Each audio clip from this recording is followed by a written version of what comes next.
কাজিৰঙা যিটো বাগিচা উচ্ছেদ কাৰ্যটো চলি আছে, এইটো আমি আসাম চাহ মজদুৰ সংঘৰ শ্ৰমিকসকলৰ ফালৰ পৰা আমি এইটো গৰিহণা দিছোঁ।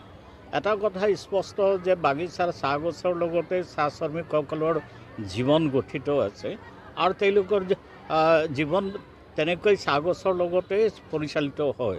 চাহ গছ নাই মানে শ্ৰমিকৰ জীৱন নাই, এনেকুৱা ধৰণৰ চাহ গছৰ লগত আমাৰ জীৱন একেবাৰে ওতঃপ্ৰোতভাৱে জড়িত হৈ আছে আৰু চাহ গছটোক লৈ আমি গৌৰৱ অনুভৱ কৰোঁ। চাহ গছক লৈ আমাৰ জীৱন ধাৰণ আৰম্ভ হয়, চাহ গছক লৈ আমি ভৱিষ্যত পৰিকল্পনাটো কৰোঁ। কিন্তু ইতিমধ্যে সেই চাহ গছৰ লগতে শ্ৰমিকৰ জীৱন থকা স্বত্বেও আজি চাহ গছ উচ্ছেদ কৰাটো আমাৰ কাৰণে দুৰ্ভাগ্যজনক কথা আৰু এইটো কেতিয়াও চাহ শ্ৰমিকসকলে সহ্য নকৰে আৰু প্ৰয়োজন সাপেক্ষে কেন্দ্ৰীয় সংঘত বিষয়টো আলোচনা কৰি কেন্দ্ৰীয় সংঘই যিটো সিদ্ধান্ত ল'ব সেইমতে শ্ৰমিকসকলে আন্দোলন কৰাটো কেতিয়াও পিছ হুহকি নাথাকে। আন্দোলন প্ৰতিবাদ কৰিবলৈও গোটেই অসম জুৰি আন্দোলন কৰিবলৈও মানে বাধ্য থাকিব। সেইকাৰণে আমি অনুৰোধ কৰিম যে পঞ্চতাৰকাত কোন মানুহ থাকে, আমাৰ চাহ শ্ৰমিকসকলে গৈতো তাত নাথাকে।